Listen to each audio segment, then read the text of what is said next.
Hey everybody, it's Safi and Marco, Dish Out on the Movies. Today we are finally getting to the final episode of Season 4 of Dark Winds. And it's episode 8, and it's something about glittering sky? The glittering world? The glittering world. And now, of course, the Navajo saying that it translates to is probably a lot more interesting sounding, but I can't read Navajo, so... And now also, I would like to say I'm getting really sick and tired of Dark Winds because, Daredevil is supposed to be the main character, and Daredevil's hardly in the episode, Oh, wait a second! That's not Daredevil, this is Dark Winds. And guess what, guys? You know how in TV shows and movies there's supposed to be a main character? Well, in this season and this episode, they have the main character in the entire episode. Wow! I wonder why they would do that. It's almost like that's what you're supposed to do. Safi was saying something yesterday or the day before about there's all these other characters. It's like, well, who cares about them? Daredevil's the main character in Daredevil. He should be in the whole episode. And in this case, you can see that. You see the main character the whole time. What do you think of that, Safi? Joe Leaphorn is like the hub of the wheel. That's what Daredevil should be, too. Right. And so he does have those two deputies, and one is he has more than that, but I don't know how many there are in the office, in the Kayenta, Arizona office of the Navajo Reservation. But he has Mount Manuelita and Chi. And remember, we have been learning that he wants to retire and make Manuelita take his place, and Chi not, because he's too spiritual. Well, and I think that's all kind of gone out the window because of what happens at the end of this episode, but we won't get to that now. Yeah, and I would like to quickly say, looking back at this season as a whole, I think that whole story was the biggest problem with the season besides Emma, because Joe... he treated Jim this season like a kid. And the way that he treated him and his reasoning, it made no sense at all. And whereas Emanuelita, she left the prior season to go to the Border Patrol, Joe should be the one who is mad at her. I think that it should have been the opposite this season, where she would have been the one who wanted to be in charge. And then he's like, no, well, we all know what happens. You leave town for the Border Patrol. Not those exact words, but if they just switched that around, I think it would have made a lot more sense. You still could have done all the stuff with Jim being upset over his mother and having ghost sickness. But there is literally no build-up to Jim being too spiritual. No, not at all. Because... like I've told Marco, in the books, he is training to be a, quote, singer. And that meaning not a singer like on stage performing. These are what the people who perform these rituals, they're Navajo rituals like this one that will, literally cleanse the spirit of ghost sickness. It's the person who leads that, it's called a sing. And so, literally in almost all the books, he wants to be a singer, and they don't even talk about that because he doesn't want to. Yeah. He doesn't have any desire to do that. On the show, it seems like he's more focused on the job. Yes, right. And in fact, the whole season, he was more focused on the job than he was on himself. Which was bad because he was very ill. Yeah. I mean, he actually had an infection. I mean, it wasn't just like a PTSD from his mother passing away and then having this. When people have beliefs about things, especially about bad spirits, and it is so strong in their culture, it can affect them negatively. It can affect them in a good way. But even when we were in East Africa, in Tanzania, in the area where we were, I didn't even mention that we had some visitors from Tanzania on the day before Easter. I forgot to mention this is very a big. It's like at least a third of our research we spent with their quote witch doctor, and they're not. He's not called. And he's called. What was it? Shaman? No, they weren't shaman. But anyway, the belief in these different spirits and different situations, it is so strong. It really does affect people. And affected Jim. He was very ill, not just with the physical, but with the mental illness, because he had done something you're not supposed to do. Even though he'd been away from the reservation, and he went to college at, what was it, UCLA or USC or something, and Safi, that's he felt not what disconnected from the reservation. He still was in the story, he's still a Navajo, and going into a Hogan where somebody is dead is a big fat no-no. But if he was too spiritual, then he never would have gone in there, so it doesn't make any sense. That's right. So he was doing his job. That's just a quick note. And so overall, I would say the finale, before we get into it, there's really not a lot to go through. I actually really enjoyed the finale. I thought that this was easily the best finale that they've ever done. And they edited it very well. It had a couple of issues, like the big one was obviously what they did with Emma. Once again, her character, I came up with the perfect analogy for her. Safi has not even heard it yet. Safi. I'm afraid. Emma is the turd in the punch bowl for Dark Winds. That's her character. And, it's really weird because, all you have to do with her character is just have her be at home and she's Joe's wife and, shut up about it. You don't have to... Well, I mean, who wanted this? Who wanted this stupid story, though, where she runs off to California? She's like, I always wanted to be a doctor, but my patriarchy wouldn't let me. And it's like, fuck you. Fuck you. And in this episode, too, she is not calling the reservation her home. And it's like, fuck you. And the place where she gave birth to her son and she raised her son. What a bitch. But the thing is, she is a real Navajo. I mean, in real life. A lot of those people either working on the set or they're the actors, none of them are Navajo. Well, just because she's Navajo doesn't give her character a pass, Safi. No, she's still the turd in the punch bowl. I don't know why they would do that. Because I don't think, and this is, the story is supposed to, these stories are supposed to take place in the 70s. Yeah. And I just doesn't, it seemed like one of the criticisms we have, especially with her character, is they apply today's principles or American culture. Today's agendas.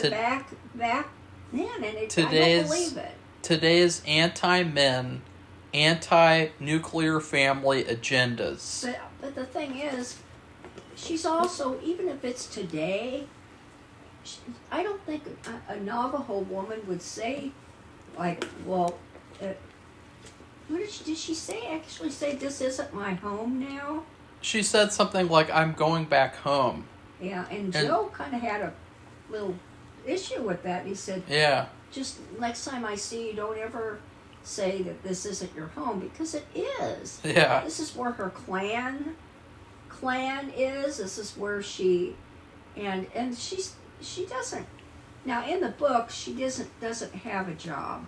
She's ill, and she makes rugs or blankets, I think. And, but she gets ill and they think it's dementia or Alzheimer's, but she has a brain tumor.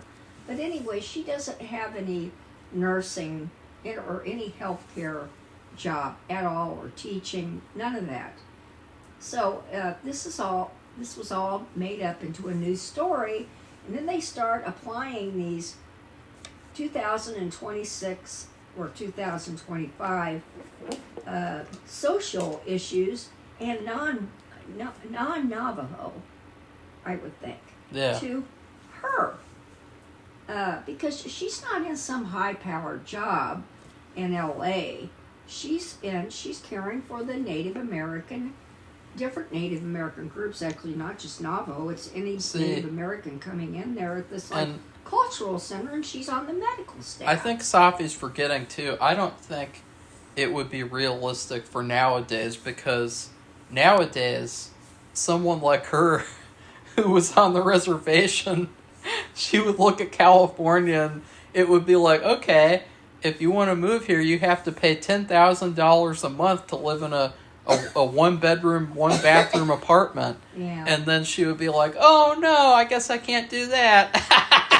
Yeah, that's right, the cost of living. And people have been talking about, especially right now, and they've been talking about for California. You want to move to California? Too. They have a shortage of housing shortage. How many roommates would you like to live with? 10 or 20? Yeah, so it's. And Emma would be like, that is an exaggeration.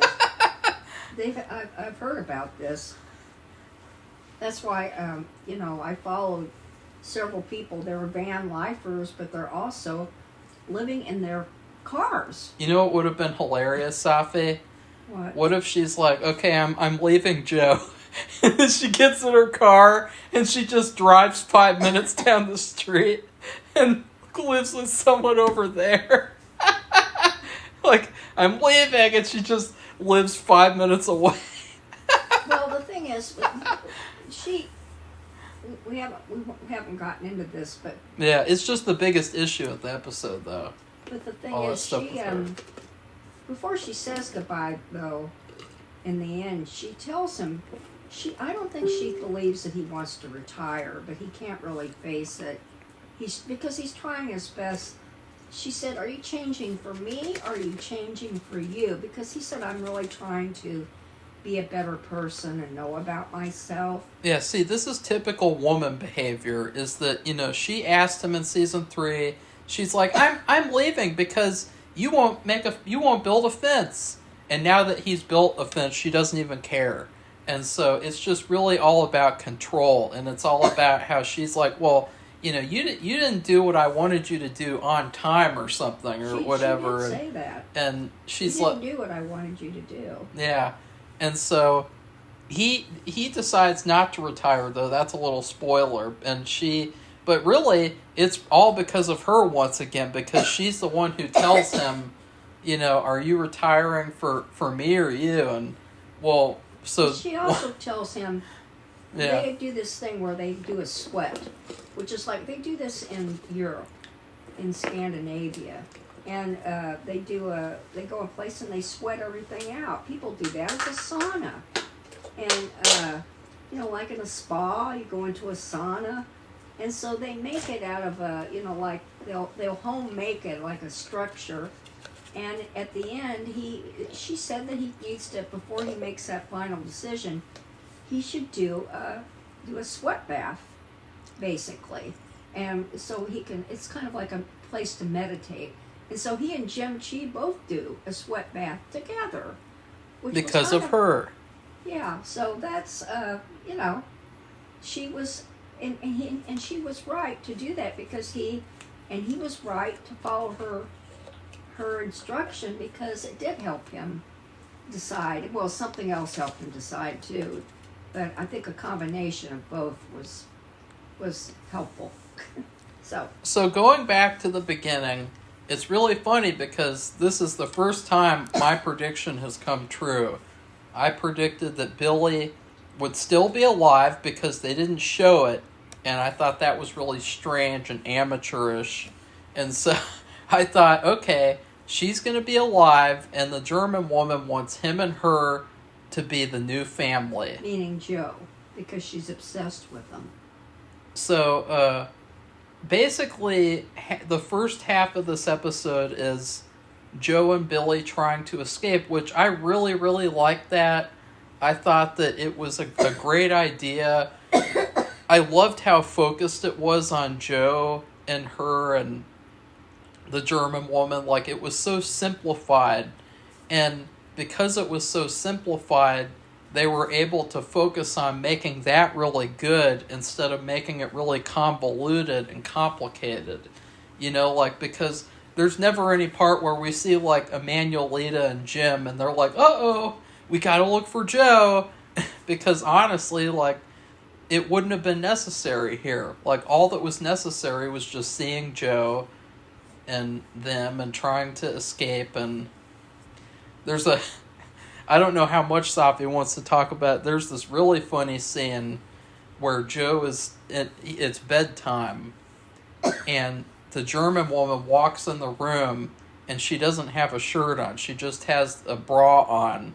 And immediately I went, uh-oh. Because usually in movies and shows where, like, a guy has kidnapped a girl, if he comes in the room and he's not dressed, it's usually because he's going to rape her. And so I thought that, like, is this going to be the rape scene? Is she going to... And I was really like, I don't believe they're going to do that. Well, they would have. I mean, they only spent, like, a couple days there, but if they were there any longer, I can guarantee she would have raped him, because, I mean, the first time she came face to face with him, she forced him to kiss her. So, you know, I mean, you would believe, like, she would not be able to contain herself. Like, she would be really excited about assaulting Joe. And I was so thankful, though, that she didn't, because that was, like, the most, like, oh, no, type of moment. And, I mean, that's like when Jeffrey Epstein, you know, enters the room. It's like, you know something bad's going to happen. But instead, I think that was one of my favorite scenes of the whole episode, because she shows Joe this book, and she reveals, like, her origin story and her motivation for being obsessed with him. And she even cuts her hand and his hand, and she rubs them together, you know, to do the, what do they call it? The Indian... Well, usually it's like blood brothers.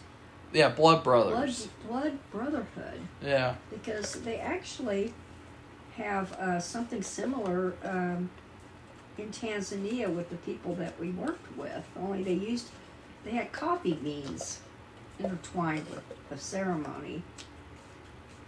So, they drink Starbucks. Yeah, right. Anyway, that was amazing, and she did that. But, you know, she'd read all these books, or they had read to her about the Wild West and about Indians and about Navajo. And so that's how come she was so... They were going through a war, World War II, and she, it was something that kept her focused and entertained and happy, despite, like, food shortages and everything else associated with war. And so she always had that in her mind, and despite becoming a killer for hire, she still had some, I don't know what you want to call it, misguided humanity or something inside, where she wanted to be with a Native American man and live this interesting life out west or something. I think it had something to do with her father, because she said that she started reading these books after her father died. Yeah. So there was stuff with that. And so he tries to escape once. He gets this charcoal filter out of this whatever on the table. It's a water pitcher. A water pitcher. Or a water container. And basically the German woman keeps on gassing him and Billy to knock them out, and he resists the gas by breathing through the filter, and then he tries to tackle her and get her keys, and he almost escapes, but Billy was too slow because of the gas. Yeah, she didn't have the filter. There was only one. And the German woman then tortures her, which I didn't understand what she did to her. I think she beat her. Oh. That's what I think she did. That's not that bad. It's you didn't see anything, right? No, I you don't get listening. to see anything. It's just but you hear her and the girl's crying she's out. screaming, and it's like, well, what's going on? Like, this is like in Fargo season 5, where the John Hamm comes back to the ranch and he's really pissed off, and then you can't tell if he raped the main character or he just beat her up. Not. Because they didn't want to show like domestic violence on screen because it would be glorifying it or some bullshit. And it's like, well, you can show all this killing and violence in it, but you can't show a woman getting slapped in the face. Like, that's just silly.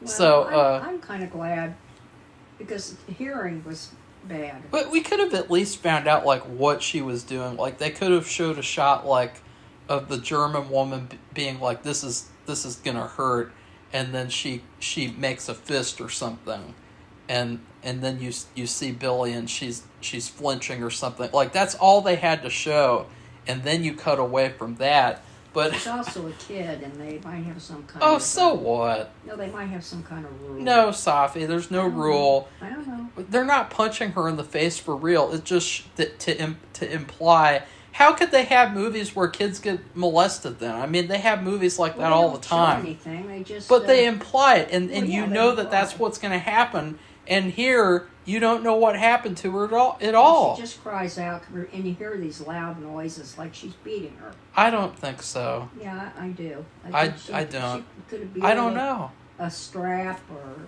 with her fists. Who knows? Well, I want to know that for sure, and because it's bad storytelling if we don't know for sure. Why? Because afterward, Billy is like, Joe, we gotta get out of here. I cannot ever go through that again. And Joe is like, I'm trying here, bitch. He's like, say that. It's like, I'm say trying. This is a fucking sociopathic assassin bitch, and you're like, I can't go this. I can't go through this again. It's like, screw you. I'm trying here. Yeah, she's a German Terminator. Yeah, and there's all these funny parts where they're speaking to each other in Navajo. And the German woman gets really upset. She's like, please tell me what you two are talking about. I want to be included. It's so creepy. Because, Joe does not... I mean, he's supposed to be Navajo, but he is not. He had to learn all that. And I'm not sure about Billy. Is Billy a real Navajo? Why are you acting like I would know? Because I want. I don't know her. Well, anyway, they have to. Navajo is really hard to learn, and really? so they have to go over and over and over it. And that's what's good about like Emma, which is terrible how she's gone. She's a real Navajo, and she would actually help the other actors with their Navajo. I'm calling bullshit. I'll learn Navajo in 1 year. And yeah? I'll be able. I won't even speak English anymore. Yeah, right. Well, it'll be interesting to hear the episode title names in Navajo. What if I did they are in English? So some of them are worthless English titles. What if this is like AP Navajo language class where I do a whole review in Navajo? Well, I want to learn sign language. That's what I want to learn. See, Safi, you just got a lobotomy, so you definitely need sign language. Get a lobotomy. Anyway, so so at least half the episode was spent with Joe and Billy being detained, and the way they get out, it's real exciting. Yeah. And she had spilled. And I didn't know this, I didn't see it. If he had remembered that she had spilled some of the fuel when she was filling up her car onto the ground. So what happened was she was interested, the German lady was interested in having them do, first she wanted them to do a certain like blessing every night with their meal.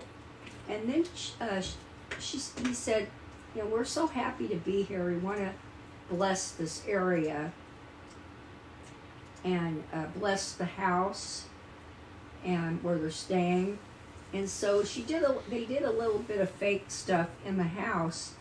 And then he said, now we're going to go outside. And he said, now we have to face this way. Well, he secretly faced everybody towards the area where she had accidentally spilled the fuel. Yeah. And then he lights probably some sage, which they do. We even got some when we went out west, and like they sell bundles of it. And it smells good. You put it in your drawers. And he lit the end of the sage. He started saying these words. First they said them in English. They said some English stuff. And then they said some Navajo. And he was telling Billy in Navajo, okay, and when I say run, get the hell out of here.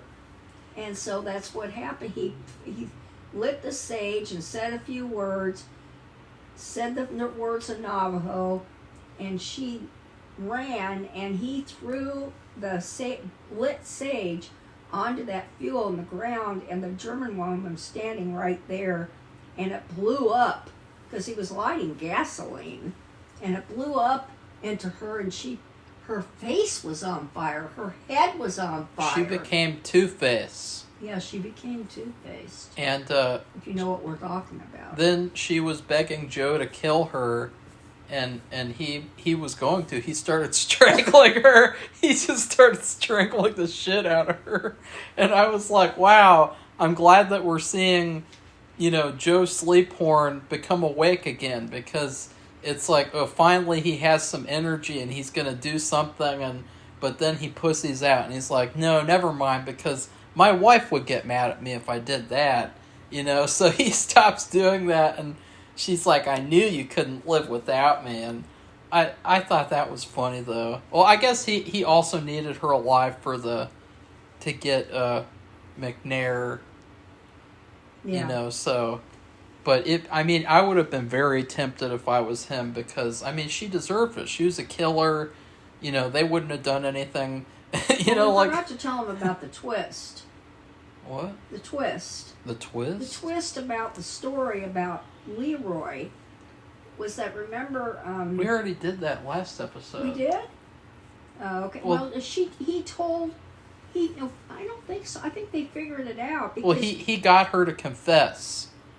He asked her. That's what that was. He asked her what she did, and she said that she did it. And I think this episode was awesome because Joe was actually the main character, and he did a lot of these really smart things, because I never would have thought, like, oh, he's doing that because he knew that he could escape, and then he could say he got her to confess, without having to interrogate her. And that was a really smart thing to do. Right. And normal in other seasons, he's not allowed to do that kind of stuff. Be smart and make intelligent decisions. Well, bold decisions that you have to make within a few minutes. Yeah. Yeah. So he gets out. Billy gets out. And there's no... I would actually say... I can't remember if they talked about if Billy would go back to that bad school or not. No, her mom's there now. Yeah, so she doesn't have to, I guess. That's the thing. What was interesting in the end, you'll see Billy and her mother. Yeah. And they come to Jim's sing. The sing to cleanse him from the bad ghost... the ghost sickness. And the mother, who was living in LA and had a job just like Emma. Yeah. Although it was probably a waitressing job. She came back. She came to the reservation. She came back to the reservation. Now that scene was probably one of my favorites the whole episode, because Jim thought no one was going to come to his sing, including Joe. And then all of a sudden, Joe came, and a lot of characters from past seasons came. And see, this is why I think they listened to our reviews, because I had complained before that this doesn't feel like the same reservation because we never see these characters interact like, you know, more than like once a season. You know, like if these are all the same people living around on the reservation, we should get to see them more often. Like we should get like it should be like a small town kind of thing where, you know, you see these same people. So we got to see Jim's school teacher. We got to see we saw the FBI agent, the FBI guy, which was very interesting. We saw the bully who became Jim's friend last season, and I thought that was a fantastic idea, and it was really, really cool. It was very satisfying, I think, to put that in the finale. And we got to see the old Navajo woman because she's going to do. She did she's the ritual. The singer. So but nobody else watches what goes on. He goes in there with her into this whatever it was. Oh yeah. I guess it was a Hogan. We forgot the funniest part. Emma shows up, and she comes up to Joe, and she's like, "I am not here for you. I'm here for Jim." It's like, wow. Oh boy. What a bitch. God. I was kind of shocked. Yeah. But she spoke to him afterwards, like we said, and said all this thing. You better be sure about what you're doing because, and it was brought out too that maybe she didn't want him to retire either because she knew that's what made him happy. I know that. So basically, once again, she told him what to do, and he did it. But I don't care because I didn't want him to retire either. I mean, that would have been stupid. Yeah. Yeah. And so McNair shows up in the end, and he tells Lee Porn is all, you know, looks great. He has his uniform on, and he kind of puts McNair in his place. Joe tells McNair that we have linked you to these murders, even though the FBI wasn't able to, and so you're not going to get out after all. So. And then he was really pissed off, and that was the end of him. Now, I will say, Safi agreed with this too. The guy playing McNair, he's one of the weakest things about the season because he really didn't have much to do, or much of a character, and I think that was one of the biggest weak things of the season because he really didn't come off as the big bad main villain. He came off as like generic. Well, he's in jail anyway. It doesn't matter. We need to see his character, like see him as this villain, and we didn't really get to see that. No. We saw the German woman, using Joe's toothbrush. You know. Whatever. I'm tired. What?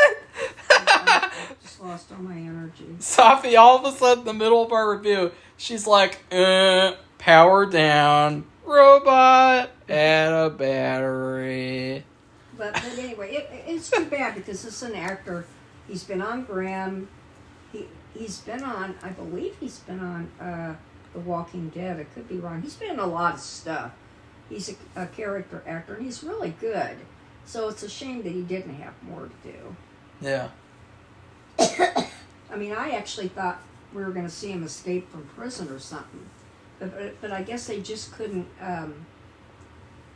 they couldn't have two really big-time bad guys. She had such a huge, not a huge, but she had this unique backstory, and with her grandpa, and he didn't speak any English, and he thought it was still the World War II, and that maybe they couldn't, because there's so few episodes, there's only 8, that they didn't have enough room to have more for him. They also did not have very much Emanuelita in this episode, and I will say, looking back, it probably was very over-exaggerative the way that we ranted about episode 1, but I mean, we didn't know that she was going to disappear into the background this season. We thought that episode 1 was how the whole season was going to be, because the episode 1 they just focused so much on her. But episode 1 was basically her finale to this season, because she literally disappeared into the background, and that was kind of weird. But I mean, it is good at least. I mean, she's still with Jim, and she's not doing something stupid, like leaving town. Jim was actually considering leaving town to join the FBI, and he decided not to. Right. And then you want to talk about Joe and Gordo? Well, remember Gordo, and we find out on the very first episode, I believe, he's married to Linda Hamilton. And she is, I think, wasn't she in a wheelchair? No. I don't know. I thought she was sick. No, she wasn't. I don't know. Well, She might have had a sickness, but she wasn't in a wheelchair. Well, Gordo, he, Joe has said he's going to retire, and Gordo has already have been retired. And they were going to go fishing together, and Gordo was going to teach him how to do it. And so anyway, Joe was asking, if you had a choice, would you really have wanted to, would you have really retired? And he said no. And he said, you do know that I love it, and I can't forget about it. And sometimes I'll go off and I'll help with other cases where he was in his jurisdiction, and because I still enjoy doing it, and I like investigating. And so didn't he advise Joe? He said, well, I'll see if you're gonna retire, then you'll come with me and go fishing. If not, I'll just assume you're not gonna do it. Yeah. And well, he also said that he retired for his wife, and that's what he thought at the time. And if he could go back, he wouldn't have retired. So Joe decides not to retire. Thank God. And he decides not to retire in season 4. That would have been so queer. it's too early. Yeah. Way too early. Well, I mean, if they make next season their last season, still it would have been too early. Yeah, I hope not as well. But that's what they do nowadays with TV shows. They don't let them go on. I know, but it's such a unique show. I know. About the Southwest, and everybody loves the Southwest.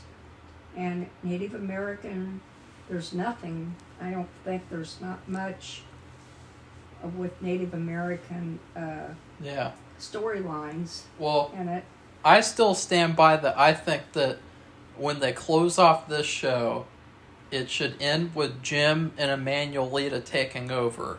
Because that's what happens. And then they can start a new show, and they can call it something else, and it can just be all about Jim and Emanuelita. And they can bring Joe into Yeah. what he does in the books. But it'll be primarily focused on them. But that would be a different show. That's what I would advise them to do. Because it would make things more clean. Because then they could also have freedom to explore those two characters a lot more without making the audience feel like, well, where's the main character? Where's Joe? Yeah. Is he at your mom's house? So the episode ends and Safi's about to fall asleep. Yeah, okay, come on. The episode ends with Jim coming back to work, and then Joe has gotten off the phone and he says that Gordo has been found dead. He said he's been murdered. Well, I know that, but he was found dead. I mean, he was murdered, but he was found dead. It doesn't, like... So, the implication is Joe's not going to retire. Yeah. Manuelita comes in there. She can tell something's terribly wrong. Yeah. And he tells her. And then that's it. Which I think that's really, really cool. They had a cliffhanger. That was a great idea. Which they have done in other shows. And it's good. So people have something to look forward to. It was also interesting because you have to wonder if Joe had retired and joined him for fishing, would he have been able to help him evade getting killed? Or if he would have been killed too. Yeah. So that's something to ponder. So I would give this episode an A.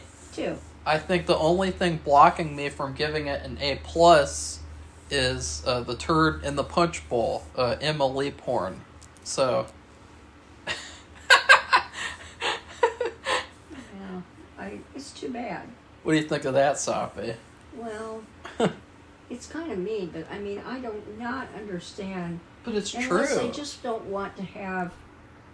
It just still doesn't matter. The reservation is her home. She helps people there. She does work. She does make money. She is earning a living. She's not doing anything. Yeah. She is helping people. She's helping her own people. So all of that is strange. I don't care for it.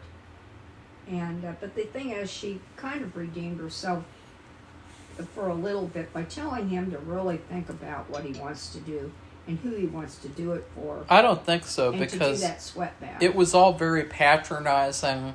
It was that Barbie mentality where like Ken and Barbie can't be together because men and women need to go off by themselves and do what they want to do and be independent, and they shouldn't be together. And all this bullshit. It's that Barbie bullshit. It's that... Obviously, that person never watched Rudolph, remember? It's that... When Herbie and Rudolph say, let's be independent together. Yeah, well, remember it's... No. Yeah. I haven't seen Rudolph since I was a child. Oh, bull. I prefer to watch Santa Claus is Coming to We Town. watch it. Well, we watch it every Christmas. I'll never forget don't. that. Let's be independent together. Not anymore. Now you have... Herbie and Rudolph. Now you have this first wave feminism, or not first wave, you have this fourth or fifth wave feminism, and it's this Barbie bullshit. It's women need to be independent by themselves, and men need to go off and be independent by themselves. And then, you know, everyone can just die off, I guess, and let the Rothschilds continue their family, and everyone else dies off. That's funny you should mention them. But anyway, since I think they were linked with Epstein. They were Epstein's bots. They were Epstein's... with that financial organization. They were Epstein's masters. And so... but the there Epstein you go. class. Well, I mean, it's true. I mean, I think that this feminism stuff is all a total agenda just to make it to where men and women don't make children so that they can die off. I don't know, Marco. Because there would be no other logical reasoning. I mean, men and women were made to make children together. They're literally made to make children together. And any sort of obstacle that people create to get in the way of that is all some kind of an anti-humanist agenda. Yeah, I just think it's something that won't last. It's a bitchy thing, too. It's like, well, you want to go off and be a bitch, and go off and be a bitch, but, you know, don't tell me what to do. You know, don't tell Joe Sleephorn what to do. Joe Sleephorn and me, you know, we can do what we want to do. You know, if me and Joe want to go get Taco Bell together and do whatever we want, we can do that. You know. Yeah. So anyway, that's it. So we hope you enjoyed this video. Yeah, you guys see the contrast between when we're reviewing Daredevil, which was terrible, and when we're reviewing this? Well, they may have their missteps. Dark Winds had their missteps too, but I think they redeemed themselves. I think that they listen to feedback too. And the thing is, sometimes, like we have said over and over again, when you only have 8 episodes, you really have to tighten things up. Yeah. And you really can't afford too many missteps because there just isn't enough episodes Yeah. to let that go. Like in the past, when they had when other shows had 23 episodes or something, they could afford to have a few missteps. Yeah, like on the X-Files, like, oh yeah, that episode sucked, but at least there's like 20 other episodes that are really good. Right. So not anymore. And they really tightened things up. They left things out that it wasn't pertinent to what was going on. Yeah. And they edited it pretty well. So I do still really think that they could bring back Sonny. We really From liked the that dead. character. We thought he was really good. And he works with the police now. I don't see that, but I didn't want them to kill him off. It would be really cool. Well, I wish he would come back but doing something. I can't see him doing that. Maybe they could bring back the actor and he could play a new character or something. I don't know. Oh, yeah. That's true. They had the look-alike with Leroy. They had that whole thing where he got a Really look-alike. That guy didn't look anything like him. I know. I was a little bit shocked that they used other Native American groups because Sonny was, what did we say? He was a Lakota Sioux person? Yeah. And, or was he Hopi? I can't remember. I thought somebody was Hopi. I can't remember. But anyway,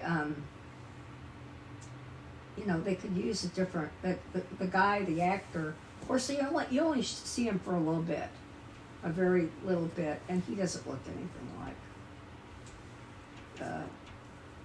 the other guy. So, please like, comment, and subscribe.